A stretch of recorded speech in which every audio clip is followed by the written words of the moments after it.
Shedeur Sanders returned back to practice on Monday with the Cleveland Browns. Pretty much anything after that in regards to the Cleveland Browns quarterback room right now seems like the ultimate mystery. We're going to break it down. We're going to get into it. Browns 3D on the OBR streaming network begins now.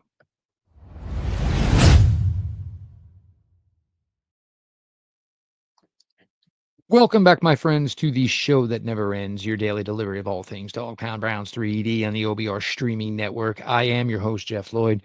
We appreciate everybody that comes out each and every day to the OBR for their favorite Cleveland Browns written content. While you're there at the OBR.com, make sure you look into the VIP package. You will get the insider forums. You will have the Ask the Insiders.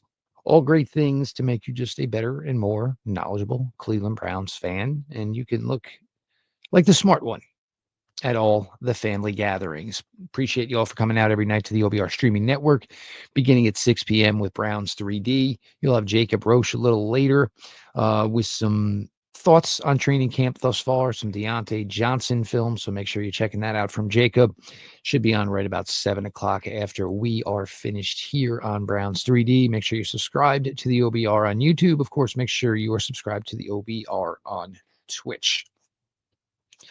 Now, Saturday, Shedeur Sanders, went through the proper channels before practice. Said he just didn't think his shoulder was, 100% up to, the amount of throws that were going to go on in practice. Browns dialed him down for the day while Kenny Pickett was still out. And look, camp's not easy. It's just not. And, things are certainly better than they used to be between the 2-a-days and the 3-a-days. And there was no such thing as, being, dinged up, you were either injured and out or, a lot more better medical stuff has been done for everybody, as far as, protecting players and keeping players in their best interest as, of course, time goes on. So Shedeur obviously ended up, with a majority of the day off, just participating in, positional drills. Kenny Pickett did not participate either on Saturday. Now we get to what was the early portion of today. Now, so Joe Flacco, Saturday wasn't a terrible day, obviously, for Joe Flacco. Dillon Gabriel, it was the second straight day where there were struggles. It's just the nicest way to put it, I would say, for Dillon Gabriel. So, the team wrapped up with an early practice on Saturday, had the rest of the day off. Then, of course, had Sunday off, returning to the practice fields today here on Monday. Practice kicked off right about 2 o'clock, concluded a little bit after 3:30. We were told before practice that Dillon Gabriel was now going to be the one that was maybe just going to do positional drills. He had a little bit of a hamstring, is what they described it as. It was what they said it was. But then practice seemed to go as it did every other practice when all four quarterbacks were involved. Joe got his work. There was some work certainly for Kenny Pickett. There was some work for Dillon Gabriel. Shedeur kind of got, the last of the work running with the threes. To their credit, all four quarterbacks threw the ball well today on Monday. And certainly that's hopefully a positive sign towards, stringing together some days and maybe the offense is getting a little bit more comfortable with each other. With the news when it was, Kenny Pickett and then, of course, Shedeur, and then this morning with Dillon Gabriel, it leaves me wondering, how the Browns are going to handle this preseason game Friday night against Carolina Panthers. I think we all assume and are safe to assume that Joe Flacco is not going to play. Whether or not Kenny Pickett is able to play, certainly a question. And then, of course, Shedeur and Dillon Gabriel. The critiques and the looking and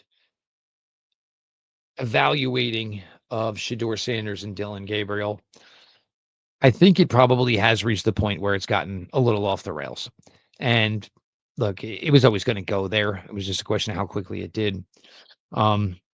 We are talking about a quarterback that was drafted late in the third round. We are talking about a quarterback that was drafted in the fifth round. We're talking about two quarterbacks. I believe they were drafted about 50 picks apart in this draft. It does seem at times like the evaluation is like they are evaluating a quarterback that was drafted in the first round.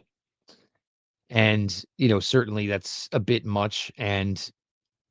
But, the Browns, this is what the quarterback room is. There's no saving grace coming to this room for 2025, as we all know. I know there's a lot of people just, wondering why you just don't name Joe Flacco the starter.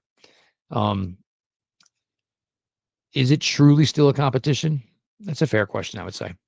Um, does it seem for all intents and purposes that this is over and Joe has sealed the fate? And ironically enough, the only one of the four quarterbacks to this point to not report or at least have an ailment has been 40-year-old Joe Flacco. So certainly some, bitter and twisted irony to that, of course. Um, I don't think there's a reason to name who the starting quarterback is of this point. Makes no sense, obviously.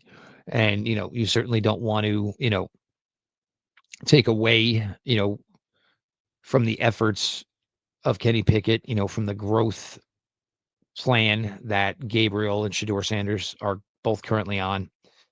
For Sanders and Gabriel, the thought process should be it's okay for them not to be ready to start week one. It is. I think the problem that a lot of Browns fans are having, and I'd say that's rightfully so, is, Dillon Gabriel being drafted 94th, Shedeur Sanders being drafted 144th, looking at their college careers. There really isn't a hill of beans that's much difference between either one.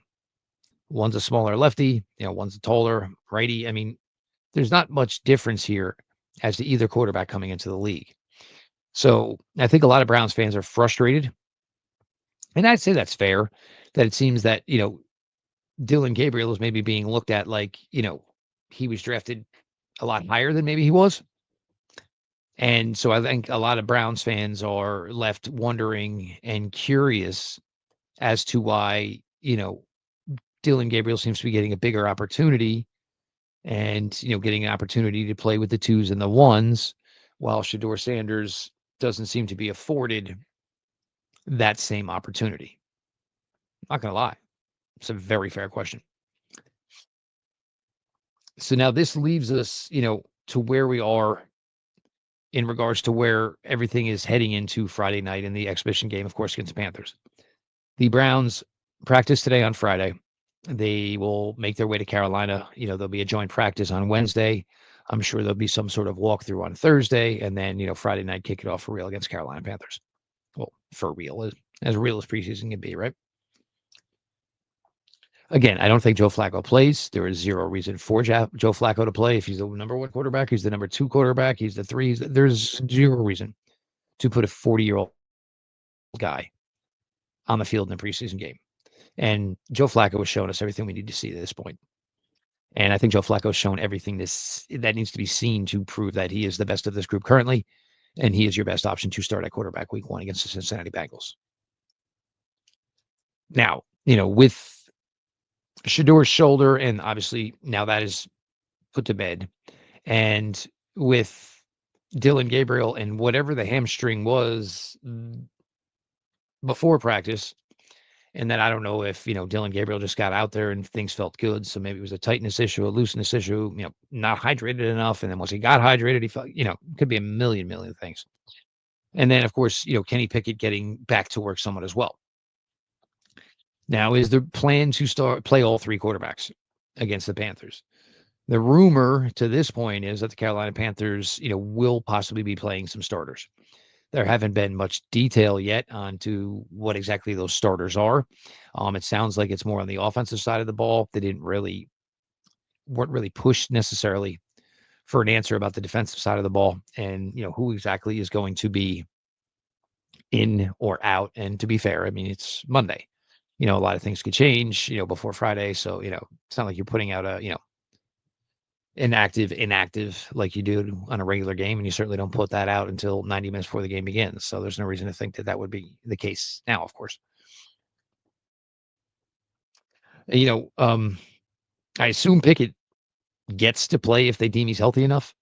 And then is it a Pickett, Gabriel, Shedeur, and maybe you chop it up in, I don't know, thirds, or maybe, Kenny Pickett maybe gets a quarter and the next 3 quarters are divided between Gabriel and Sanders, however which you wanna do it, how I want it, but probably doesn't look like it's gonna go my way.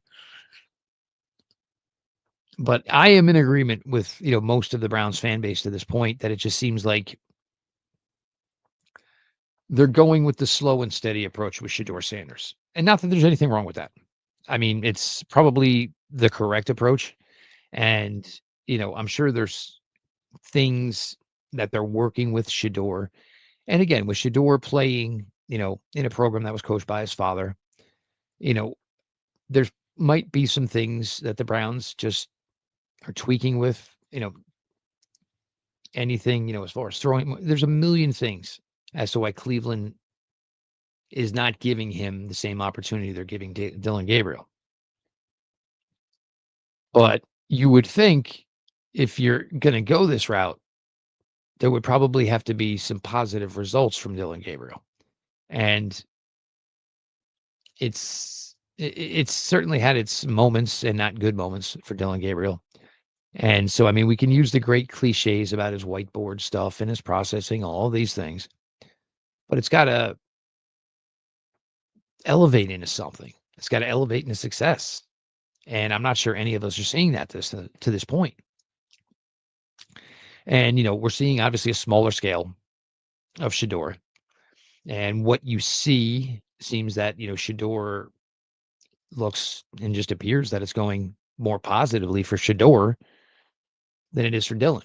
So, I mean, I understand. And I do agree with you with your questions as to why it appears to be this way. I don't disagree with the Browns saying, this is the approach we're choosing to take with Shedeur Sanders. He's their guy. They drafted him. They can set the path. No, nobody's sabotaging him. No, nobody's, trying to break him, all this stupid nonsense. I can't even believe Luther Campbell became somebody that people were talking about. I mean, 2 Live Crew and the Miami starter jackets from 35 years ago. Uncle Luke, what enough. It's ridiculous at this point. Um, so I'm with everybody. And it seemed like this morning before practice was going to take place that today was maybe going to be the day where Shedeur was going to get a little bit bigger piece of the pie. And possibly was even suggested by the head coach. And then it didn't come to pass. So again, if you're somebody who's wondering what exactly the deal is, the plan is for Shedeur Sanders, and you don't understand why he's not getting the same opportunities that Dillon Gabriel is, I would say something like today probably enhances your wonder of why it is all working out like it is. But again, the quarterbacks threw well today. I would say it was probably a pretty good day for all four. Um, you know, Certainly a video out of Shedeur missing a deep one, but I'm going to be completely honest with you. It really, really looked to me like the wide receiver did not run through that ball. You run every route, either he mistracked it or just, kind of hit the brakes maybe a tad bit too soon. But it certainly looked to me on that deep ball from Shedeur Sanders that the ball was there. The receiver maybe for whatever reason or another kind of throttled down a little bit too soon and certainly led to, what was an incompletion. Ball barely hit the ground today. I know Pickett didn't throw a lot of balls, nothing hit the ground. Gabriel, I think it was one. Shedeur, I think it was two. And Joe, it was only, one or two as well. So obviously the quarterback's kind of humming today, which certainly should be the case. You had almost all of Saturday off. You had all of Sunday off. You're going to have Tuesday off. So the quarterback should have been pretty damn fresh going into today. And, with that, obviously some results for them, certainly. Um, but it certainly has me damn curious, very curious as to how this is all going to work out come Friday night. Um, it's obviously, I don't think there's anything Kenny Pickett's going to do that's going to change me of the opinion that Joe Flacco should be the starter. Um, I think the kids need all the work they can get, and hopefully each one of them is physically capable of, whatever workload Kevin Stefanski's planning to give these guys on Friday night against Carolina Panthers. But I mean, this quarterback room for just how strange the room is, the 40-year-old, the two-team cast off in Pickett, the two rookies, but neither one of them was drafted high. It's an oddball scenario, and it just seems each day just seems to confirm that it's just an odd scenario. And, we can't necessarily get a clear, concise answer before practice. We can't necessarily get a clear, concise answer after practice. The oddball and the oddity that is the Cleveland Browns quarterback room for 2025 just continues to exist on a daily basis. Now, there were some players, obviously, who did not practice today. That group included Pierre Strong, Mahmoud Diabate, Sam Kamara, and Anthony Kendall. So, yes, the Browns running back room, um, certainly interesting, of course. Um, this room still just sitting with a, glaring hole right now in regards to Quinshon Judkins, and there is no update to this point on the Browns' second round running back of Ohio State. Um, until we hear more, obviously, it's hard to put together, any type of timeline as to, what could be or should be an expectation, on Judkins's future with the Cleveland Browns. Browns signed a couple offensive players today, tight end Mitch Van Voorheen and running back Travion Williams. No, not that guy. He's in New England. Travion Williams, um, former Cincinnati Bengal, former draft choice out of Texas A&M. Now, looking, a little light in the right back room right now, obviously, without Pierre Strong. And then, of course, the question again is going to come down to, this first preseason game. Jerome Ford hasn't been back at practice very long. Dillon Sampson has been getting a pretty good workload to this point. So what exactly, is the plan there? Is it if you're healthy, all hands on deck in the running back room on Friday night against Carolina Panthers? And, of course, you have to factor into this that, there will be some physicality with the practice on Wednesday, when you go for the joint practice between Carolina and, of course, between the Cleveland Browns. Those things tend to get a little physical, certainly tend to get a little chippy. You get great work out of it, no question about it, of course.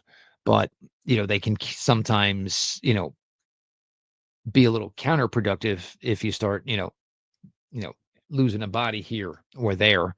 And that could certainly be the case for, anybody involved in these practices. If you remember, it was Jerome Ford's, was it second year? Second year when Jerome Ford got hurt and joined practice with the Philadelphia Eagles and, caused him to miss some time early on in the season.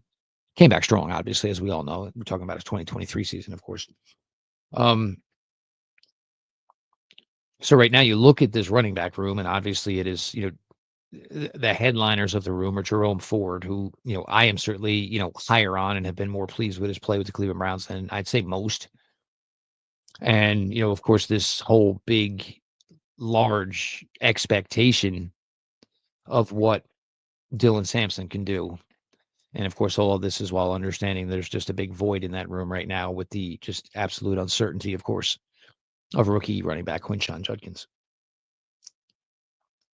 You'll probably get a guy like Travion Williams who'll just be a guy who probably ends up getting a lot of carries this summer.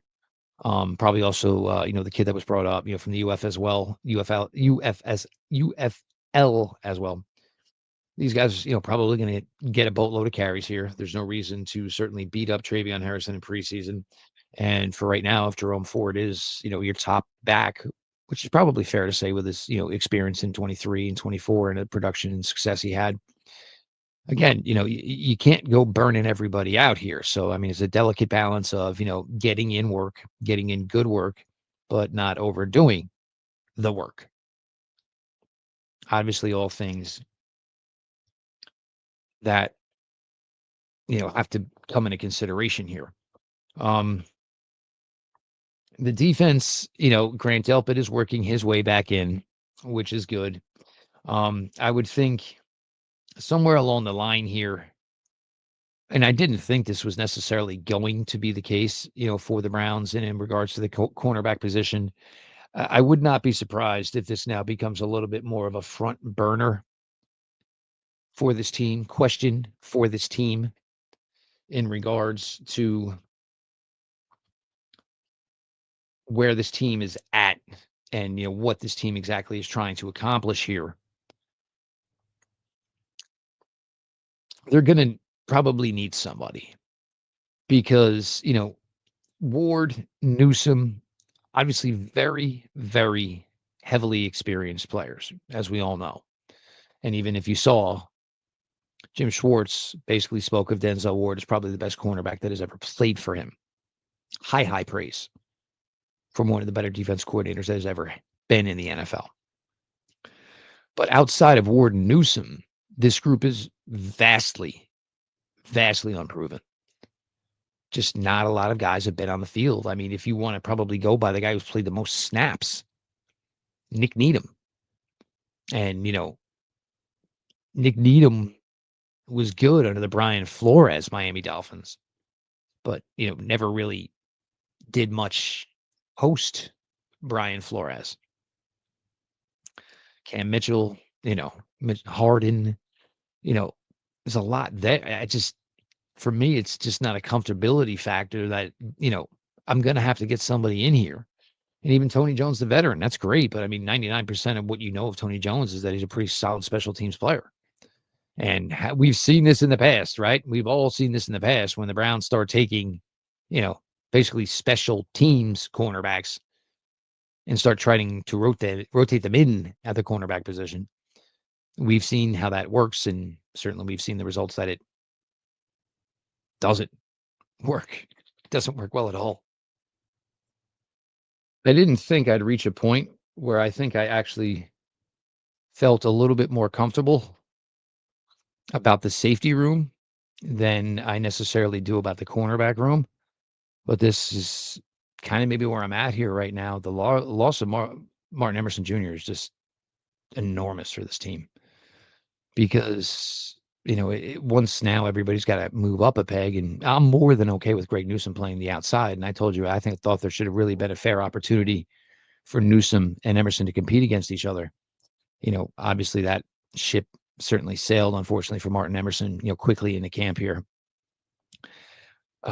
So this team, really has their questions on the defensive side of the ball. There's, you have questions certainly now in that cornerback room. I don't mean the defense overall. Obviously, we're waiting for Mike Hall to come back, of course. But, that cornerback room, once you took Emerson out of the equation, all of a sudden, that it dried up really quick because you had three very good, experienced players. And now all of a sudden, you're down to two really good players, experienced players, and then just a lot of question marks.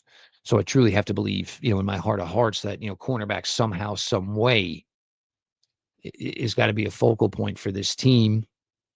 My guess is there's going to be no move that they're necessarily going to make in the next day or two that's going to make a difference by the time the Carolina game rolls around. But certainly there will be a heavy, heavy evaluation period about how the cornerbacks played against Carolina. And, how or will that determine whether or not there is another move to be made after that, as far as, an upgrade, and bringing in somebody who maybe has some significant playing time, some significant experience into that cornerback room. It's certainly something that has to, be addressed. It's certainly something that has to be looked into because, I think the Emerson injury just really, really created a major, major void for the Cleveland Browns in the cornerback position. As far as, who's playing, who's not, I don't think you're going to see any of the starting offensive line. And, as we've seen here over the last couple of days, the Browns are doing a heavy, heavy, deep dive into guys that can potentially be part of the second unit offensive line, and certainly guys to come in and at least be the third unit of the offensive line here to get through the preseason games and get through the rest of training camp. I saw that, they asked Bubba Ventrone today about, Baraquez and, obviously, he's just mid-season form crushing the ball. And, my first belief there is just stop. Just stop because there could be a scenario where this guy, hunts so much in 2025, they might have to amputate his left leg. So, Baraquez can certainly, lighten the workload here um, as training camp continues, of course. But, I think in heart of hearts here, I think all Browns fans are starting to get a little bit excited, getting back to actually seeing the team on the field, which will come Friday night, 7 o'clock, Carolina Panthers, NFL Network, if anybody's curious. You know, I think everybody's really super excited and really, just absolute ready to kind of get the first real legitimate look at a guy like Mason Graham, get their real in-game look at a guy like, of course, Carson Schlesinger. And then, of course, you get to, Fannin and Dillon Sampson, of course, and the quarterbacks, of course, the quarterbacks. And, within one series, I'm sure we will anoint, Dillon Gabriel and Shedeur Sanders as Hall of Famers or, absolute street bums that, couldn't play in, your local 30 and over flag league. I think the offense, and I believe it was Daniel Jeremiah, and it was, it's just something that's talked about every year. I believe at this point the defense is ahead of the offense. It's usually just the way it works. And no offense, it's the way probably it should work. Timing and chemistry, and getting everybody lined up correctly, and getting enough amount of time to do your pre-snap reads and adjustments and hot routes and all of that stuff. It just takes so long to get your footing with that on the offensive side of the ball. Now, defensively, it's, you're pretty much assignment driven, and it's just kind of, yes, you have to, gel as a team and you kind of learn each other's tendencies and strengths and weaknesses. But, ideally, if you put 11 guys on the field and they do their assignment the way it was drawn up, you know, there should be some success there. Um, and again, it's, on the defensive side of the ball, who's in, who's out for Friday night. I'm sure we're not going to see Miles. Maybe, we don't see Malik Collins. Maybe you don't see a Shelby Harris. We know we're not going to see Mike Hall. But, there's guys on this team that, really, really need to get work. Jerron Briggs, certainly one of them.